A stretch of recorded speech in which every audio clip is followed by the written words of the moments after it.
Okay, ladies and gentlemen, we're going to come to one of the highlights of the evening, where we're going to have a man who has just given up the portfolio of being the Deputy Prime Minister, but he still is very much in charge of a lot of things, and I wanted to just tell a couple of stories. I wanted to first reflect on one lovely story I picked up from Simon Lusk and polling.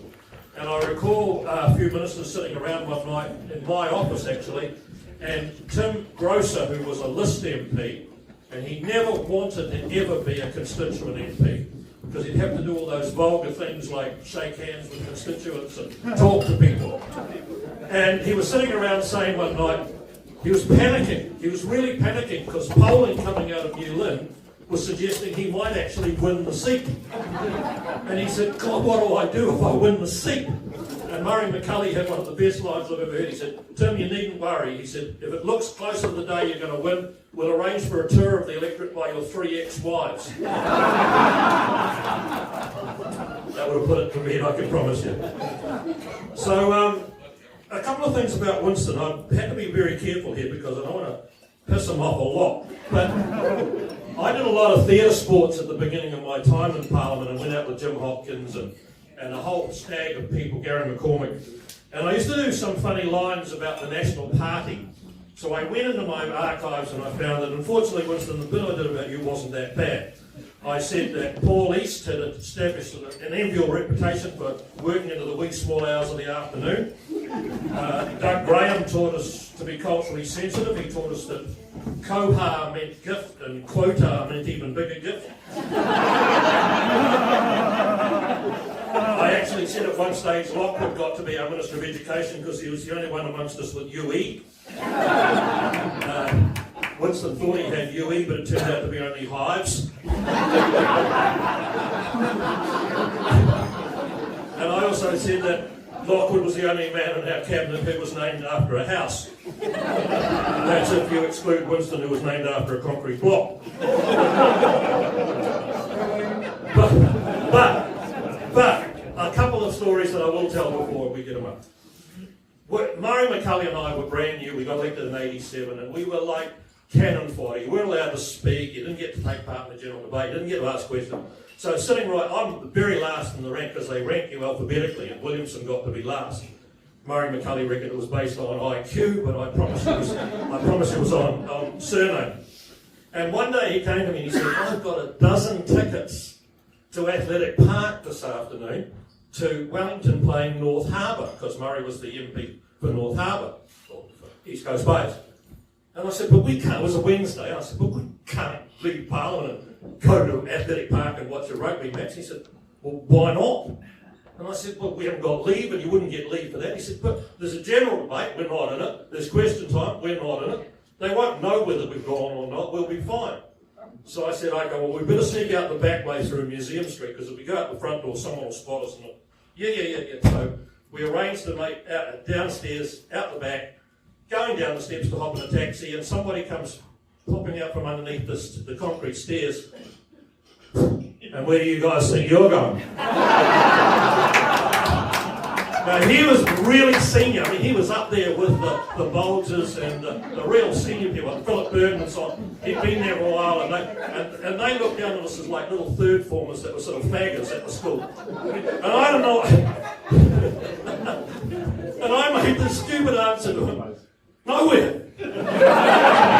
And he said, well, why have you got a taxi? And I went, he says, you're going to Athletic Park, aren't you? How many tickets you got? And Murray says, I've got 12. He says, I'll come with you. We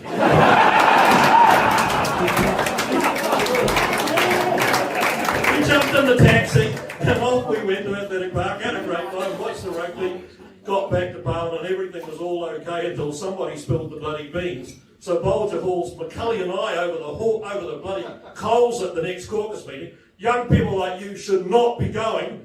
And then I said, well, is Winston going to say anything? And he didn't. But Ross Muran put his hand up and said, oh, I went as well. Okay, well, so we all lost a month's leave. And I have to say that it was one of the most memorable occasions sitting at them. And a really good story about him that I really still hold very dearly. When I did my valedictory speech, there's a speech you give when you're leaving the place. All your family and friends and that come down from Auckland. It's hard if you're an Auckland MP, it's not so bad if you're willing. And my wife and a whole lot of others, my kids and that came down. But they all had things the next morning, so they booked for the last plane out. And by the time about 10 o'clock came and we cleaned out all the food in my office and we cleaned out the drinks and everything was done, everybody had left and I was about to just trundle off back to my apartment and the phone rings. And it's Winston. He says, "What are you doing now?" I said, "Well, I'm going to go." He said, "Oh, rubbish." He says, "Come with us. We'll go down to the Green Parrot." I said, "Well, when?" He said, "Just come over first to New Zealand First." So I went over, had a few drinks with a number of the New Zealand First MPs, and we got in some taxis and went down and spent till quite late that night. And I tell you, that makes a hell of a lot. You're in a bloody parliament with the whole team, and not one of them even spoke to you for the night. And someone from another team who's supposed to be on the other side asks you to come for a drink.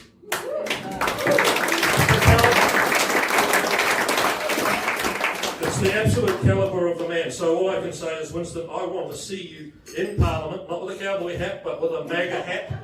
But I want your hat to say, make Aotearoa great again. That's the hat I want to see from Winston. Ladies and gentlemen, please let me present Winston Peters.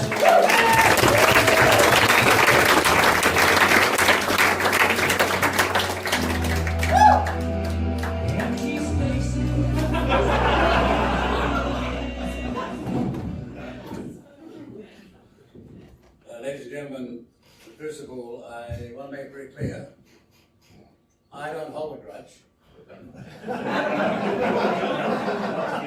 When you get even, you I guess the eclectic crowd tonight proved it. I don't hold a grudge. The moment I get even with a brick, I forget it. When I first met Cam, he was 8 years of age.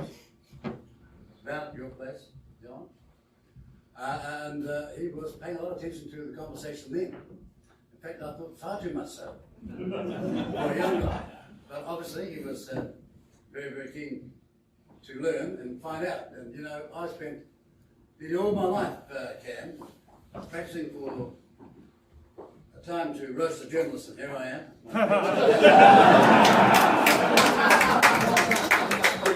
Oh, by the way, could you, no, this should have been as a warning at the start. Have you turned off your cell phones? We don't want no defamation cases. And Cam, don't worry about defamation cases. The reality is that if you better go to court, you better put it on the line. It's enormously expensive.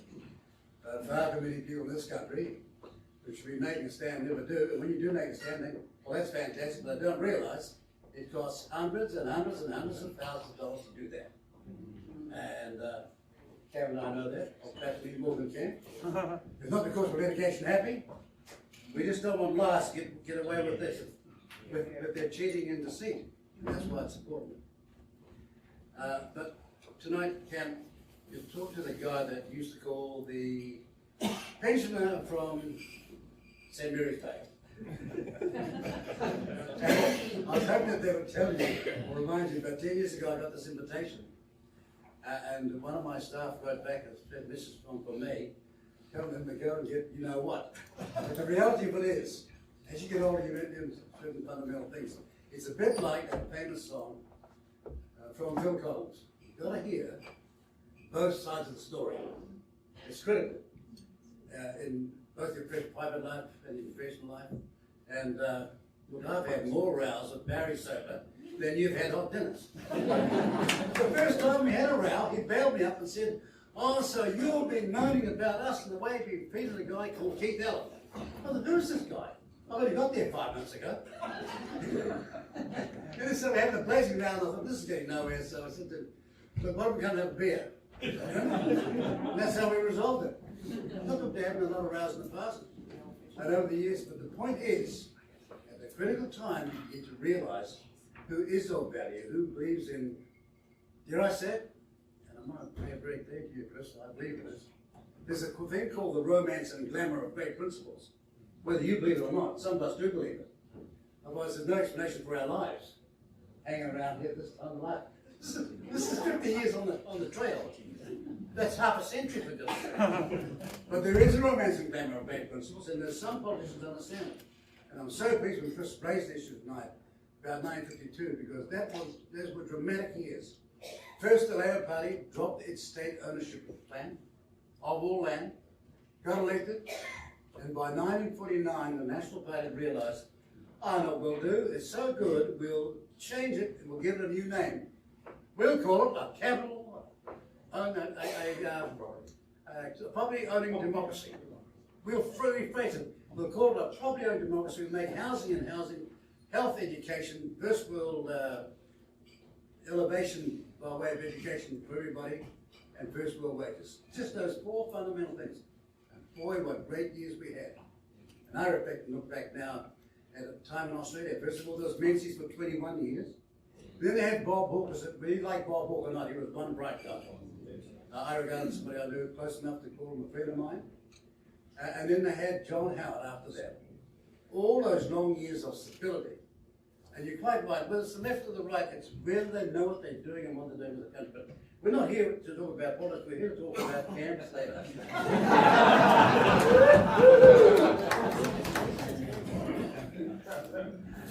I'm just pleased that he had an epiphany on his way to petition, on his road to petition.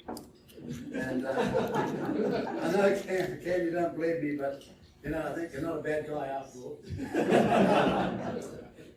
And after all, it's in the good book. I hope you guys read still now and then, ladies and gentlemen. There's nobody beyond redemption, that's why we're here tonight.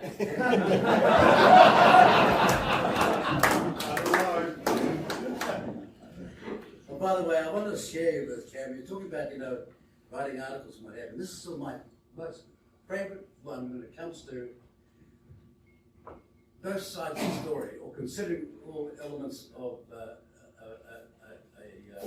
an issue, or to put it most critically, so many people in politics lose out, or journalism lose out, because they don't put the right or wrong first. I'll give you an example. You might say there are far too many women who are on the sole purpose benefit, getting support from the state, right? Now, no matter what you say after that, you're going to lose half the crowd. But if you say there are a whole lot of women whose men and families have let them down, they've been victims of brutality and evil behavior, despite Michael, we help them through the future, and we're going to go on doing that. But then there are some who are supporting the taxpayer. Everyone that you mentioned in the first category will be in that audience. They'll all think they're the first category. They won't think they're second. But there's so many people in politics, and dare I say it, journalism, they let forth a mighty blast, and as everybody's leaving the door, they then put the right or wrong next. Well, it's too late then, and you've lost. And that's how we're going to win the next election, by the way. Well, this is all about Canberra.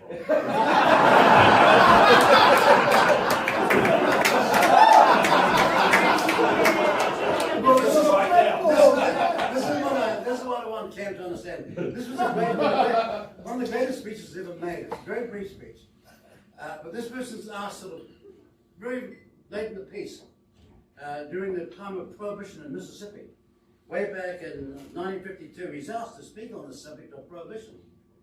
No preparation, no time to get up on his feet. He's on his feet and he says this: "My friends, I had not intended to discuss this controversial subject at this particular time.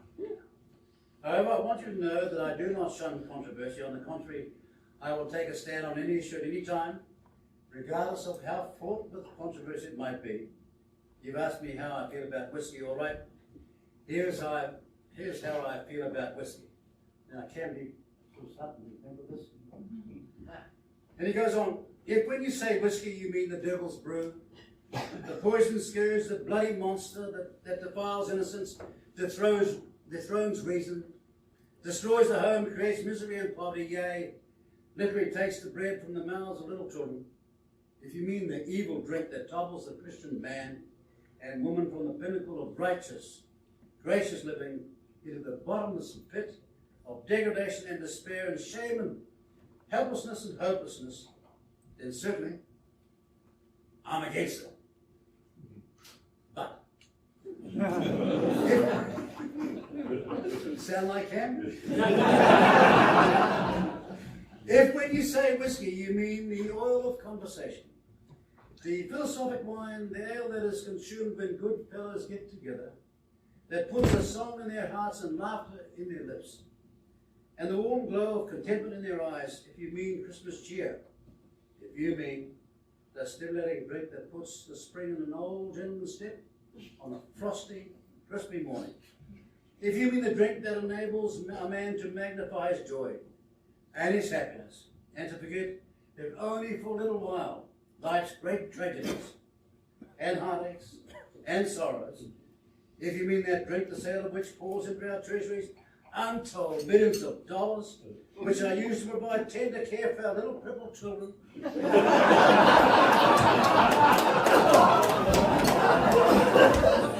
our blind, our deaf, our dumb, our pitiful, aged and infirm, to build highways and hospitals and schools, then certainly I'm for it.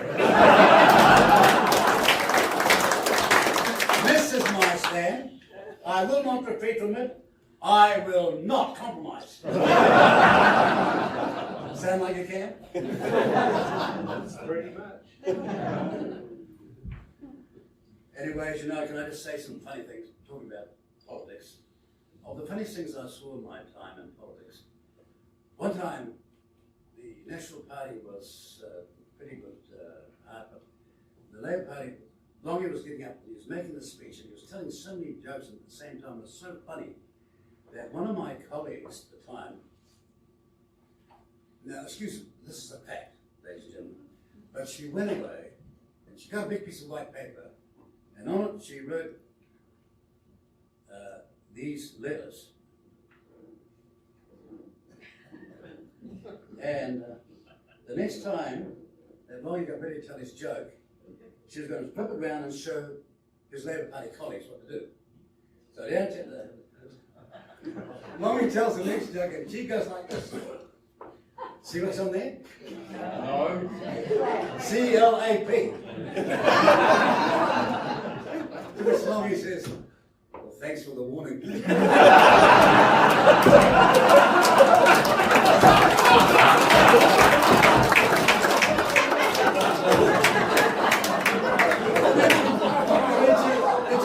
On to one of us.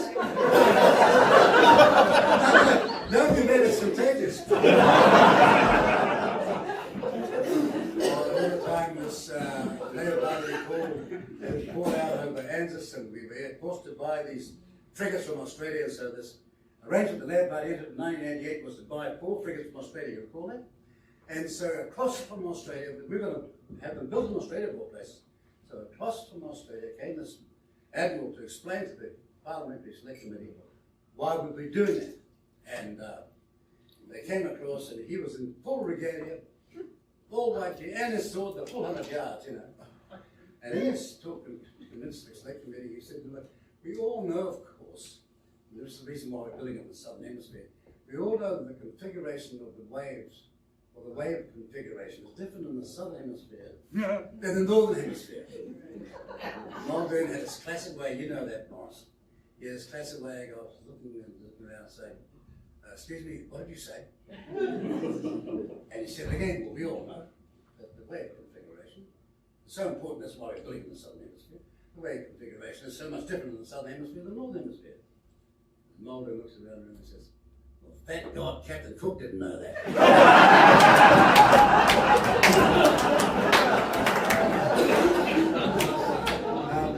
Ladies and gentlemen, can I just say, a lot of the comments tonight I do agree on. I do agree. In many contexts, the fact is this country has dramatically changed. And changed steadily for do I believe, in by accident? No, I think we've had far too much of our education system has crept in over decades, changing of the standards we used to have. And the ability to teach what you like, whether or not it was approved by, first of all, the parents. And that's what in loco parentis means. Yes. In the feet of the parents. They have been ignored. And when it comes to university, society has been ignored as well. It's unbelievable what's being taught at the moment. And I don't want to turn this into a political argument, but the reality is... No, I'm not turning it into a political argument. I'm making the argument. So just what I mean. Yeah, but well, the point is, we want our students to come out of university with the best possible education, but a balanced education where they've heard both sides of the story. It's the essence of freedom. It's the essence of freedom of speech, for goodness sake. These are the fundamentals. You're quite right, can you talk to everybody? That's why I'm talking to you. A wise man. Anyway, ladies and gentlemen, I could go on all night about how important this is, but the fact is, 37 years ago, at the Wellington Club, we've forgotten here by anybody here, but I made a speech about journalism dying in our country because they were not given the resources, the time and the space to be the profession they should be. And I've watched with great sadness at a profession that's critical of democracy, after all, where I've had a great admiration for journalists, very bright journalists, seriously talented, but they just have not had the resources and the space. And for a small population like that, like ours, it's no excuse, because Ireland still has it, with a lesser population. Other new emerging democracies like Croatia has it, with a lesser population. We just somehow been starved of that, and as a consequence, all the alternatives, which may be inevitable in the first place, have crept up. But I do admire the social media, okay? And I do read your stuff and everything else, if I can afford it.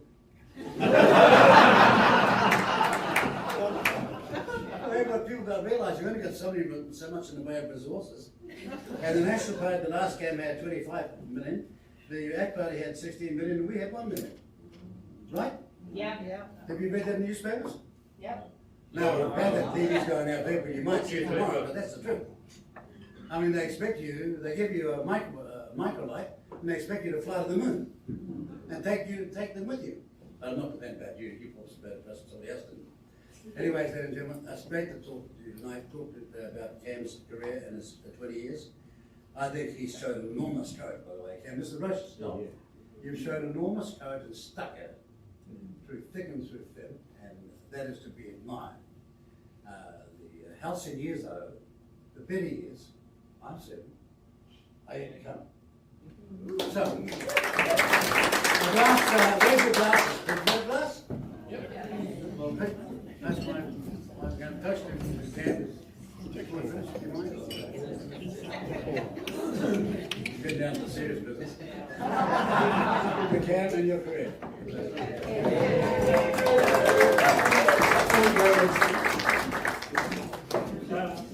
People have mentioned the lawsuits and things like that. What many people don't know, and I didn't know this until about a year ago, I was in the middle of the lawsuits, and all of a sudden I got a phone call from a guy called Brian Henry. Now, he's in Thailand at the moment, he can't be here, but he's an absolute treasure of a guy. I can remember him coming to see me in the hospital after I had my stroke, and he said to me, sign these bits of paper, Ken. I said, what's that? It's going to make it all go away. And I was like thinking, you know, I'm probably going to die anyway. It was about 2 or 3 days in. And what he was bringing to me was bankruptcy papers. And I said, this means you won't get paid, Brian. He said, I'd rather have a mate than wait for a deal to be paid. And the person who put him up, introduced me to him, or arranged for it to happen, and I didn't know this, was Winston. And he saw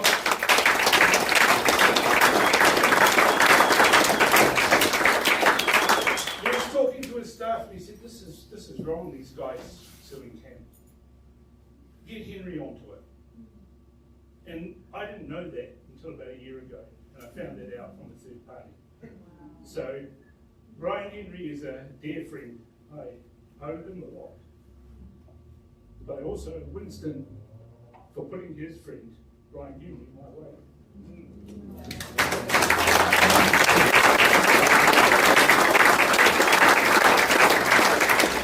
Mind you, I wasn't talking to him at the time.